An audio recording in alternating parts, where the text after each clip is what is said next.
Como eu disse, a gente vai dar continuidade à nossa série no livro de Efésios, e a nossa proposta com essa série é trazer à memória e aprender um pouco mais sobre os ensinamentos e os conselhos que essa porção da palavra traz para a vida prática do cristão. Eu confesso que tem sido finais de semanas abençoados para mim. Eu tenho aprendido e relembrado coisas importantes que eu preciso aplicar na minha vida, uma vez que eu sou nova criatura em Cristo. E eu tenho certeza que você também tem sido abençoado nesses dias, durante essa série, e isso tem sido muito revigorante para a nossa igreja, no geral. Então, como é de costume, eu gostaria de começar explicando um pouco do contexto do texto que a gente vai ler agora. E eu queria que você abrisse a sua Bíblia ou lesse aqui no seu celular, enfim, da maneira que você achar melhor. A gente vai estudar hoje sobre Efésios, no capítulo 6, os versículos dos 5 ao 9. Amém? Vamos ler? Eu estou lendo na versão NVI, e o título dessa porção, dessa perícope, começa com deveres de escravos e senhores. Diz assim, versículo 5: Escravos, obedeçam aos seus senhores terrenos como a Cristo, com respeito, temor e sinceridade de coração.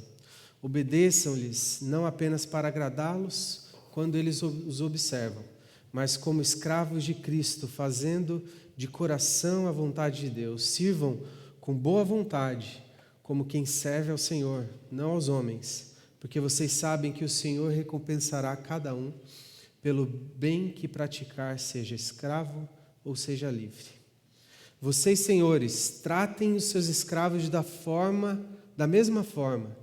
Não os ameacem, uma vez que vocês sabem que o Senhor deles e de vocês está nos céus, e com Ele não há favoritismo. Queria orar novamente, se você puder orar agora comigo e por mim. Amém? Senhor, quero te pedir especificamente pelo momento que vamos ter agora, Pai.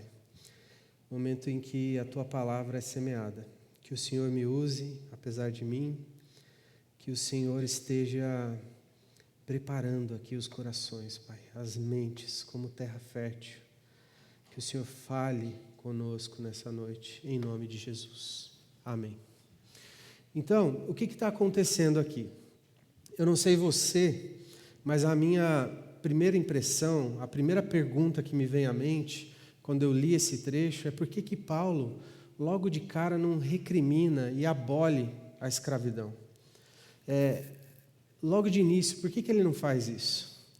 Assim como eu e como você, talvez tenha achado estranho esse trecho, muitos cristãos ali de Éfeso que presenciaram o início do cristianismo, ali está começando o cristianismo, eles achavam que, por serem libertos em Cristo, eles não precisavam mais obedecer aos seus senhores. Os escravos não estavam mais obedecendo aos seus senhores, especialmente se esses senhores fossem pagãos.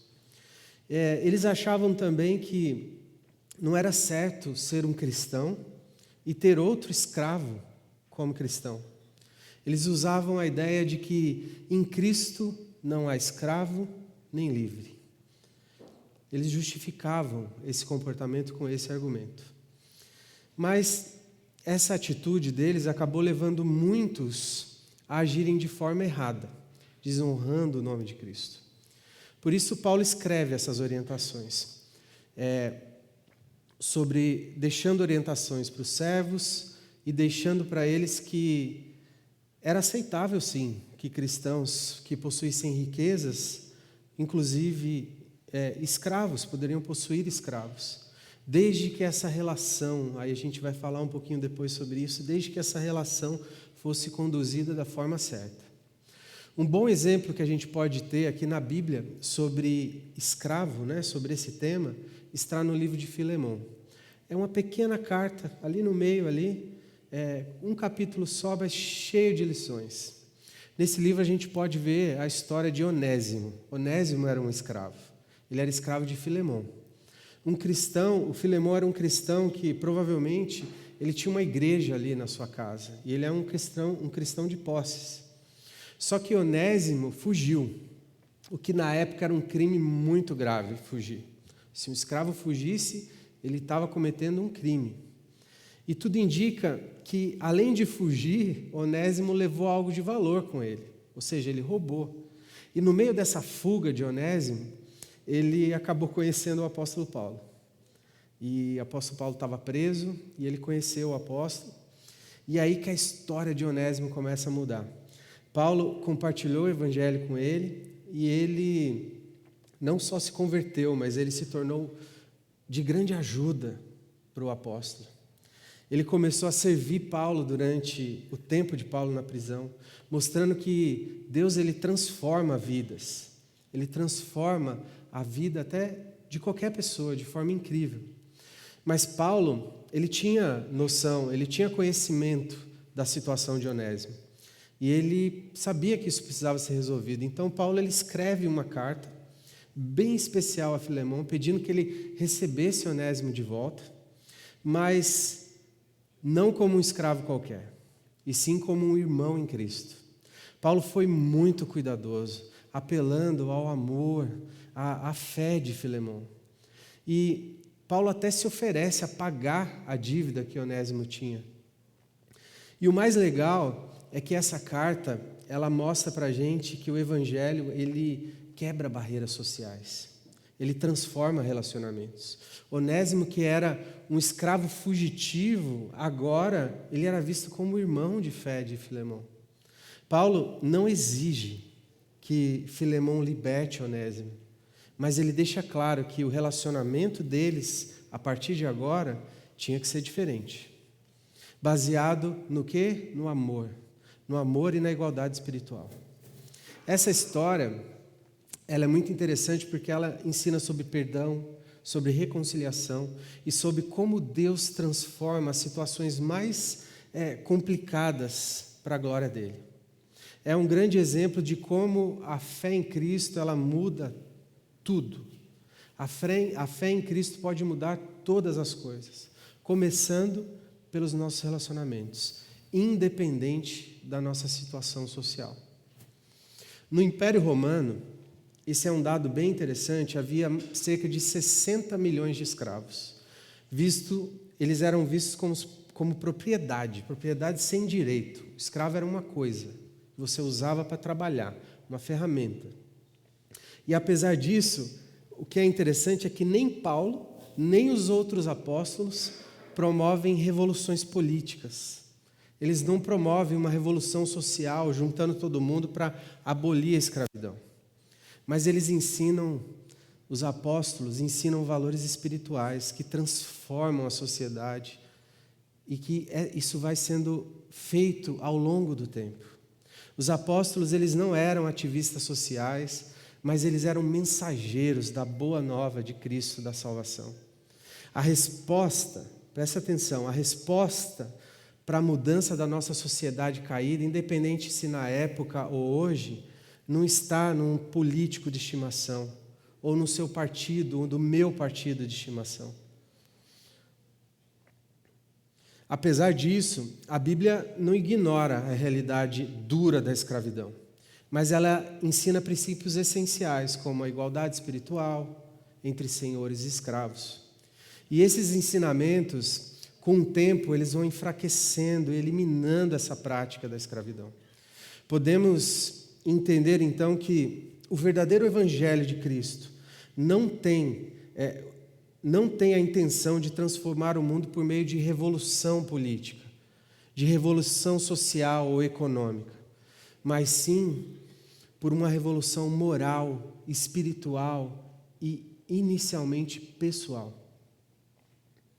Talvez se o Evangelho tivesse priorizado lá no seu início essas questões políticas, essas revoluções, o cristianismo poderia ter sido sufocado ali mesmo, teria morrido logo no início. Mas a abordagem dos apóstolos, ela inspirados, claro, por Deus, ela foi mais profunda e mais transformadora. Dessa forma, o Evangelho foi corroendo as bases, foi minando a escravidão, promovendo mudanças que eram duradouras, dentro do coração da sociedade. O poder de transformação do Evangelho em cada indivíduo é o motor que proporciona a mudança de uma nação. Eu vou repetir essa parte. O poder de transformação do Evangelho em cada indivíduo é o motor que propulsiona a mudança de uma nação. A nossa ideologia ou movimentos sociais e políticos, quer seja de direita, quer seja de esquerda, eles não são capazes de transformar nem sequer um indivíduo apenas. Quem dirá um povo, uma nação. E é isso que o apóstolo Paulo quer ensinar aqui. Princípios que mais tarde levariam à extinção da escravidão antiga. Mas eu queria trazer isso um pouquinho mais para perto da nossa realidade. O que esse texto ele nos ensina atualmente? O que eu devo aprender então com essa passagem que inicialmente parece que não tem nada a ver com a minha vida? Em primeiro lugar, eu gostaria de estabelecer uma conexão direta com o texto, da gente entendendo que o mais importante para nós, uma vez que somos cristãos, é a transformação pessoal que o Evangelho faz com a gente.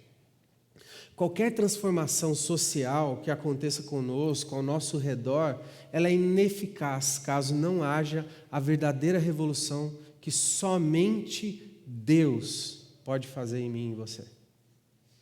A gente é retirado, então, de uma condição de morte.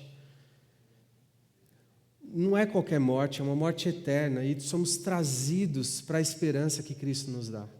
Uma vez, então, que a gente é nova criatura em Cristo, temos uma nova esperança. E a gente não está sujeito às intemperâncias que esse mundo traz para a gente no dia a dia. Isso faz toda a diferença. Não importa a minha ou a sua condição social nessa vida passageira. Eu posso ter nascido rico, porém, num lar totalmente desequilibrado, destruído pelos problemas que o dinheiro traz. Ou eu posso ter nascido pobre, ou até mesmo eu posso ser vítima da escravidão moderna, que infelizmente existe.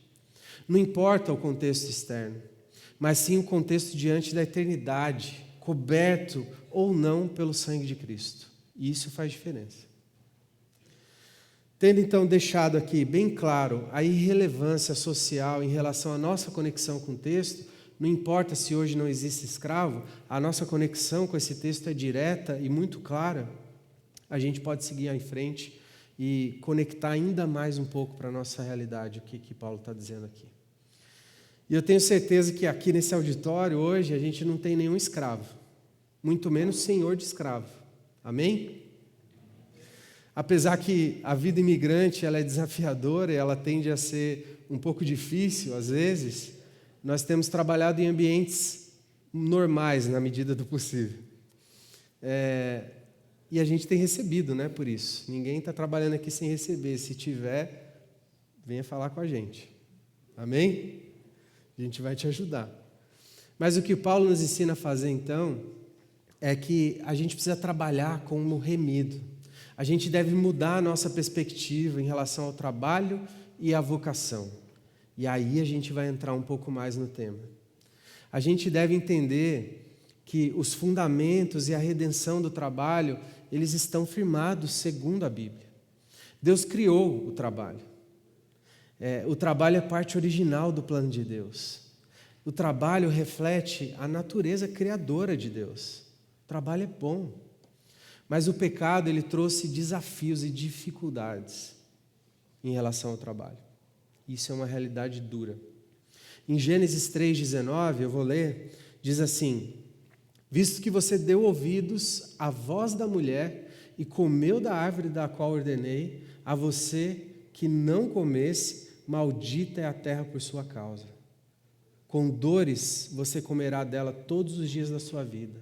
Ela lhe fará brotar espinhos e ervas daninhas, e você comerá as plantas do campo. Com o suor do seu rosto você comerá o pão, até que eu volte à terra, visto que dela foi, até que volte à terra, visto que dela foi tirado, porque você é pó e ao pó voltará.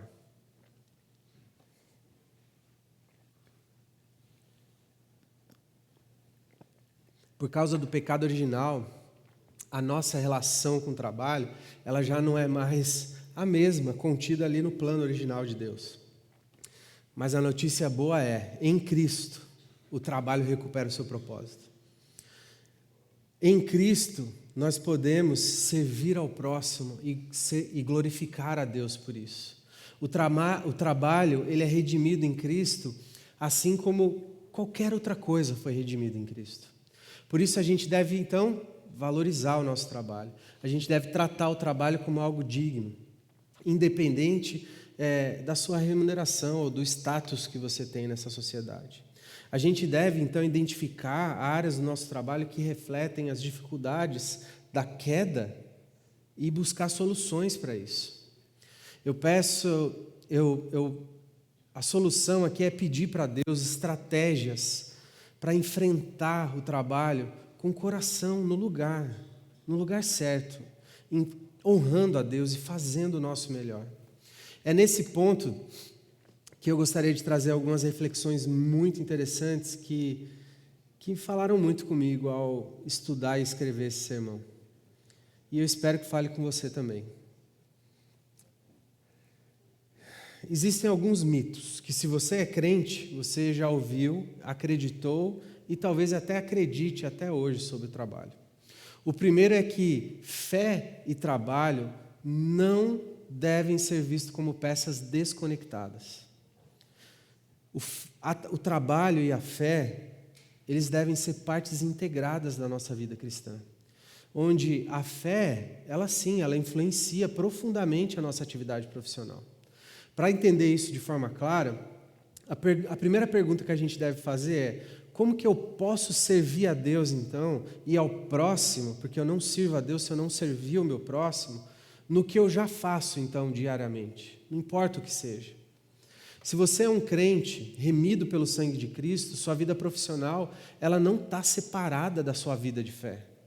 Se você, por exemplo, é um carpinteiro e você constrói casas para que as pessoas morem e tenham um lar, isso é parte da sua vocação e do seu ministério aqui na Terra.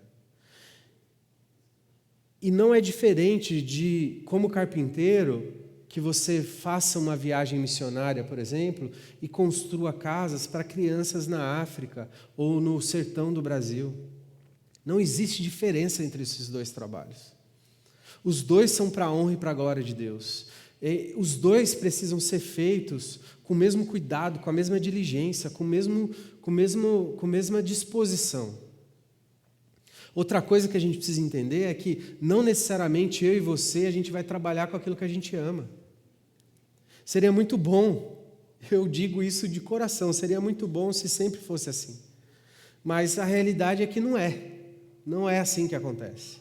Muitas vezes, quando a gente inicia a nossa carreira, o que geralmente acontece quando a gente escolhe uma faculdade, né? Você escolhe ali o seu curso, o que você vai fazer, a gente acaba indo, às vezes, ou muitas vezes, no que deu para fazer. Muitos não passaram na primeira opção que escolheram na sua faculdade. Muitos nem tiveram a opção de fazer uma faculdade. Ele acabou tendo que trabalhar logo cedo e seguiu a carreira naquela oportunidade que surgiu. A porta que abriu, eu fui e estou aqui até hoje. Pela gente viver numa sociedade extremamente hedonista, ou seja, que busca, em primeiro lugar, o prazer, às vezes a gente esquece que a vida não é somente fazer o que a gente gosta ou trabalhar com o que eu gosto. Na verdade, à luz dos ensinamentos bíblicos, a mensagem é muito mais de renúncia. Renunciar aos meus prazeres, às minhas vontades. É muito mais renúncia do que prazer. E isso, acredite, falou profundamente comigo. Enquanto eu preparava esse sermão, eu fui impactado com essa palavra. Eu passei muito tempo da minha vida em busca da minha vida profissional, da vontade de Deus, o que Deus queria para mim. Insatisfeito com os empregos que eu conseguia, com as portas que se abriam, eu tentava encontrar sentido no trabalho, mas eu não encontrava. Eu não encontrava qual que era a vontade de Deus para a minha vida através do meu trabalho. E a verdade é que nenhuma mudança de emprego ou de área na sua empresa vai te satisfazer, me satisfazer plenamente. A gente pode ir até além. Nem mesmo se você fizer o que você ama, você será satisfeito plenamente. A única maneira de obter essa satisfação é obedecendo a Deus, vivendo como Ele quer que a gente viva e servindo o meu irmão através dos meus dons e da minha vocação. Um certo pastor, falando sobre esse tema, ele disse assim, eu achei muito interessante, que seria bom se Deus nos desse um trailer da nossa vida. Se Deus falasse assim, aqui 2 minutinhos do que vai acontecer. Aí a gente poderia, pelo menos, ter uma direção, né? Eu sei que lá no final do trailer eu estava mais ou menos fazendo isso, então eu vou por aí. Mas Deus não faz isso, Ele não mostra exatamente qual é a vontade dEle para o nosso trabalho. E eu tenho visto na prática de vida que, na maioria das vezes, a gente não vai trabalhar com aquilo que a gente ama. E está tudo bem. Essa é a boa nova. Está tudo bem. A Bíblia, ela nos ensina que é muito mais sobre renúncia da nossa vontade para servir a Deus, servindo o nosso próximo. Então, o trabalho é muito mais renúncia, a vocação é muito mais renúncia do que prazer. E olha o conselho de Paulo para os escravos, isso chega a soar absurdo. Eles são escravos, eles não ganhavam e trabalhavam duro. Eram tratados às vezes como coisas. Muitas vezes eles tinham donos maus que os batiam, que matavam eles. Mas Paulo diz assim, para que eles obedeçam os seus senhores até mesmo quando eles não estão olhando. E não é só obedecer igual eu obedecia meu pai quando era pequeno, porque eu tinha que obedecer, senão a vara cantava. Não, é obedecer com a vontade. Eu quero muito obedecer. Um escravo obedecendo ao seu senhor, querendo muito, como se fosse para Deus. Eu acho que a gente não tem noção o quanto que é difícil esse ensinamento. Quantas vezes eu e você, a gente nem escravo e a gente tem um chefe meia boca, e a gente fala mal do nosso chefe, faz o trabalho com má vontade, a gente empurra as coisas com a barriga, a gente murmura, fala mal da empresa, a gente enrola no home office porque não tem ninguém olhando. Esse é um belo puxão de orelha para mim. Esses ensinamentos, eles falam muito mais comigo do que eu imaginava. Então, a gente aprendeu aqui que a nossa vocação e nosso chamado tem muito mais a ver com obediência a Deus e serviço ao próximo do que gostos pessoais e o que eu amo fazer. E se a gente invertesse a pergunta, e se eu escolher a minha profissão ou o meu emprego, se ao escolher a minha profissão e meu emprego, ao invés de perguntar o que eu amo fazer, eu perguntasse o que Deus vai me amar fazer, me ver fazer. Vou repetir. Em vez de eu perguntar o que eu amo fazer, eu perguntasse o que Deus amaria me ver fazendo. O que Deus amaria ver você fazendo? Qual seria a profissão que Deus, ou o jeito, às vezes nem é a profissão, mas o jeito que você leva a sua profissão, que Deus olharia e falaria, muito bom. Como que eu posso fazer o meu trabalho melhor, levando em consideração que eu estou trabalhando para Deus e não para o meu chefe? Meu comportamento no trabalho tem refletido o que eu tenho aprendido com Cristo? Meu comportamento no trabalho, não importa qual seja o trabalho, tem aproximado as pessoas de Deus? Quantas vezes eu ouvi histórias de pessoas que, em resumo, elas diziam assim, eu não contrato crente, porque crente é o que mais me dá trabalho aqui no ambiente. E eles ainda fazem isso em nome de Deus e da religião deles. O que Paulo propõe aqui, então, é que o cristão, eu e você, a gente enxergue como que o verdadeiro enxergue Deus como o nosso verdadeiro patrão. Isso, mudando essa atitude, isso transforma o nosso trabalho em um ato de adoração e serviço a Deus. Independente da função que eu exerço, não importa a função que eu exerço. Na prática, então, a gente deve trabalhar para Deus. A gente deve pensar o que eu posso fazer nisso que eu estou fazendo para cumprir a vontade de Deus. E eu gostaria de compartilhar aqui algumas dicas práticas. Se você me conhece um pouquinho, eu sou um pouco pragmático, eu gosto de prática. E aí eu tentei tirar aqui coisas que a gente pode praticar. Primeira coisa, antes de começar o nosso dia, a gente pode pedir sabedoria a Deus para trabalhar como se fosse para Ele. Senhor, eu estou aqui, eu estou fazendo uma coisa que eu não gosto, eu não quero, mas eu tenho que fazer. Me dê um coração no lugar certo. Me ensina a trabalhar como eu devo trabalhar. Outra coisa que a gente pode fazer é não deixar de considerar o impacto do nosso trabalho na vida dos outros, das pessoas que trabalham conosco. Como eu tenho impactado essas pessoas. A gente pode refletir no final do dia quais foram as nossas ações no trabalho que demonstraram a integridade e o amor ao nosso próximo, ao amor ao Deus que a gente diz que ama. A gente pode evitar, por exemplo, de trabalhar bem apenas quando tem alguém olhando. Seja consistente na sua qualidade do seu trabalho, na sua dedicação, mesmo se ninguém estiver vendo. A gente pode cultivar a ética no trabalho com honestidade, cumprir horários, fazer o relatório, não mentir no relatório, usar bem os recursos da empresa. A gente pode também enfrentar as tarefas difíceis que nos é dada, que muitas vezes a gente murmura e reclama, com garra, com dedicação. A gente tem que lembrar que essa oportunidade que Deus está nos dando, mesmo que seja um trabalho difícil, de extrema dificuldade, é uma oportunidade de crescimento nosso espiritual. A gente pode avaliar a nossa profissão, a nossa escolha profissional, com perguntas como este trabalho que eu estou escolhendo serve às pessoas, às necessidades do meu próximo. Eu também posso ser voluntário em ONGs que expandam e melhorem o meu entendimento do que é servir. Eu posso servir em projetos comunitários.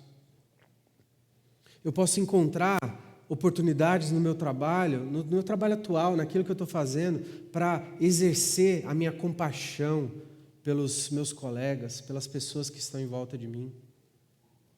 Fazendo essas coisas, eu tenho certeza que a gente vai se aproximar um pouquinho mais da vontade de Deus para a nossa vocação, para o nosso trabalho. Mas o texto ele fala também sobre as pessoas que estão em outra posição. Ele fala com os donos dos escravos, ou contextualizando para a nossa época, com os patrões, com os chefes. Tenho certeza que nós temos aqui. E a notícia é que não tem diferença, que diante de Deus a gente é igual. Não importa se você é chefe, não importa se você é subordinado. Não importa a sua posição social no trabalho. Se você é empregado ou empregador, escravo ou dono de escravo, talvez não, isso não faz diferença para Deus. Todos nós devemos obedecer o mesmo mandamento, a mesma palavra, a mesma conduta cristã. Quando Paulo diz que as responsabilidades não estão apenas do lado dos escravos,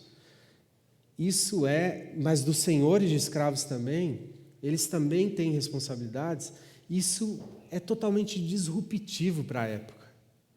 Para uma época em escravo não valia o peso do trabalho dele. No versículo 9, então, Paulo ele destaca 3 pontos importantes. Aí ele já está falando com os senhores de escravos. Ele destaca um princípio, uma proibição e um incentivo.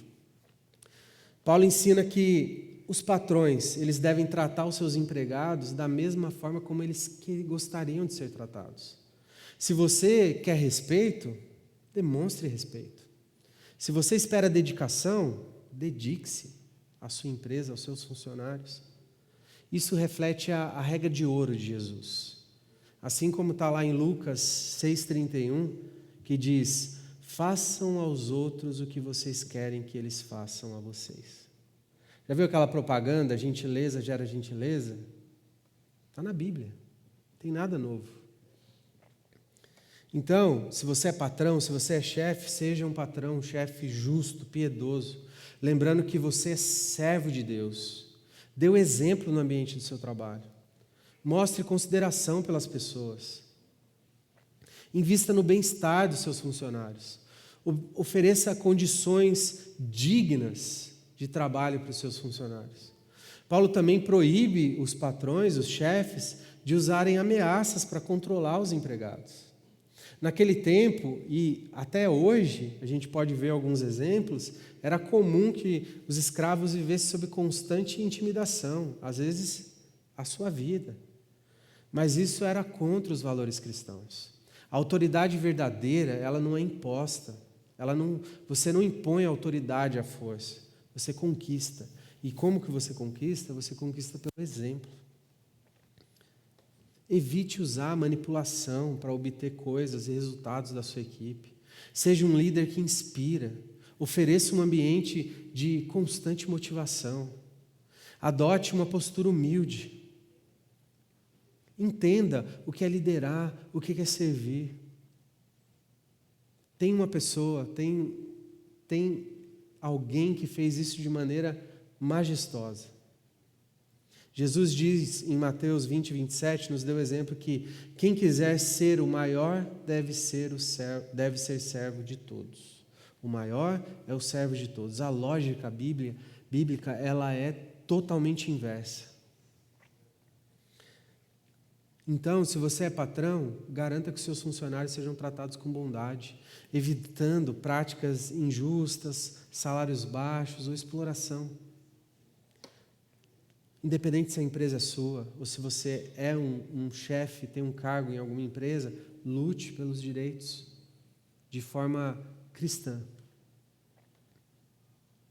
Então, tanto o patrão quanto o empregado, eles são iguais diante de Deus. E eles prestam conta a Ele.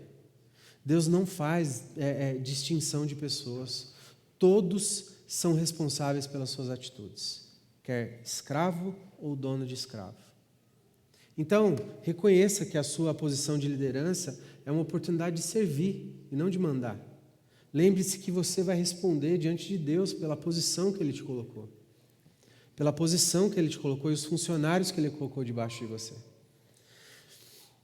Paulo nos desafia, através dessa visão que ele nos passa, a reavaliar as nossas relações no trabalho. A gente precisa promover justiça, respeito, responsabilidade, tanto quem lidera quanto quem serve.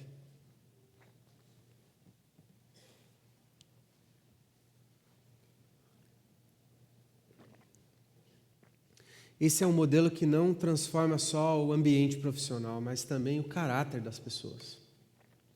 A nossa perspectiva em relação ao que a gente faz, a nossa vocação, ela muda se a gente entender que fazemos para Deus. Não importa o que eu faço é para a glória de Deus.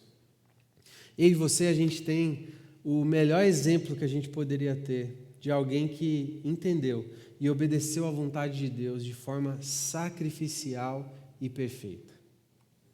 Em Filipenses 2, do 5 a 8, diz assim: seja o modo de pensar de vocês o mesmo de Cristo Jesus, que, apesar de ser Deus, não considerou que a sua igualdade com Deus era algo que deveria ser usado como vantagem.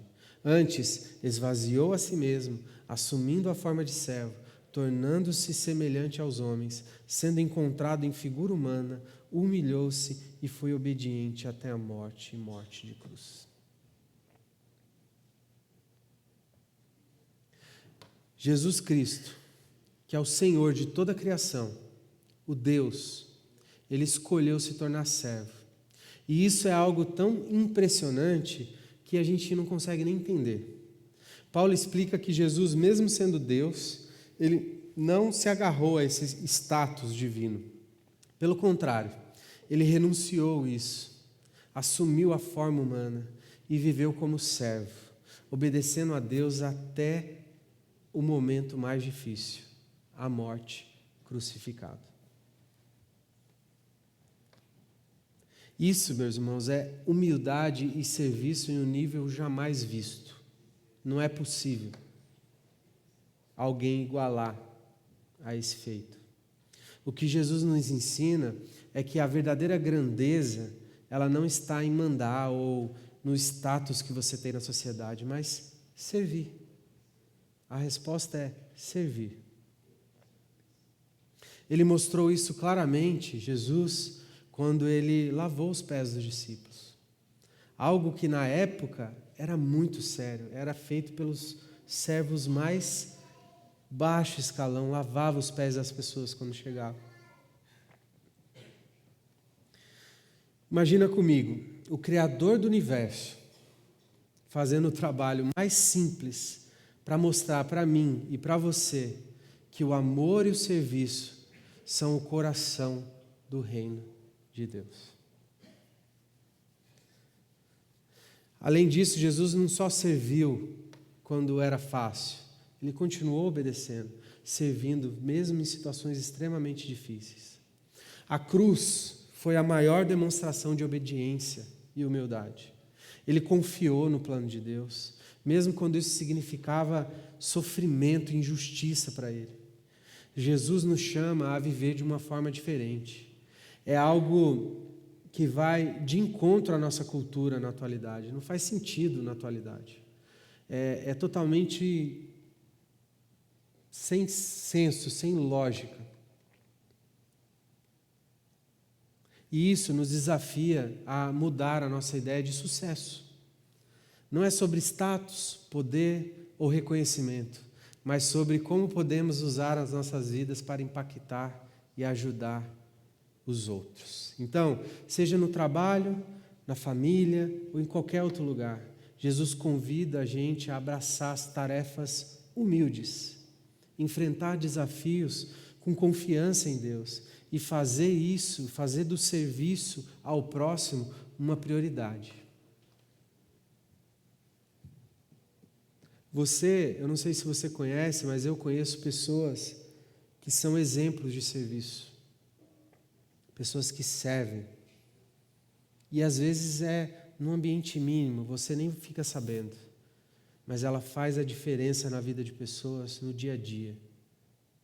Então, se você está tendo dificuldade em algum relacionamento, quer seja pessoal, amoroso, pai e filho, o que quer que seja, sirva essa pessoa. O amor e o serviço não ficam vazios em sua resposta. A resposta ao amor e ao serviço não pode ser algo que vai ser diferente de amor e serviço de volta. Essa é a chave.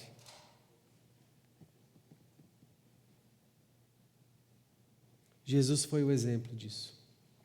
E que Ele nos ajude nessa tarefa difícil e nos dê capacidade para a gente ser verdadeiramente servo e seguir o seu exemplo. Amém? Vamos orar? Baixa a sua cabeça.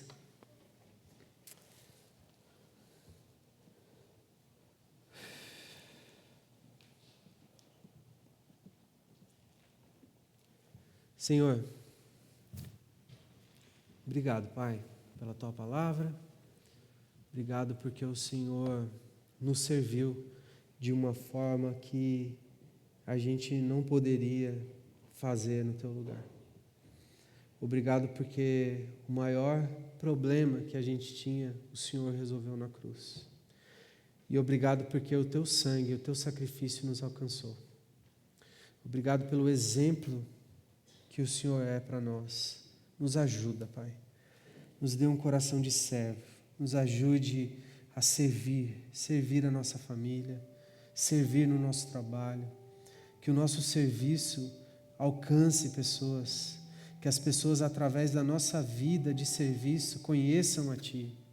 Que a gente não se preocupe com status, que a gente faça diferença no nosso trabalho, que independente do que a gente tenha que fazer agora, às vezes nessa vida de imigrante, a gente tem que trabalhar com aquilo que a gente não esperaria, nos ajuda a fazer a diferença nesse lugar, a fazer esse trabalho da forma que o Senhor deseja que façamos, Pai.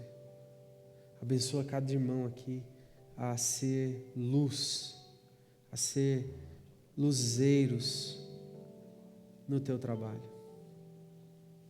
no teu serviço, servindo a sua família, servindo as pessoas ao seu redor, servindo a sua igreja. Obrigado, Pai. Obrigado, Senhor.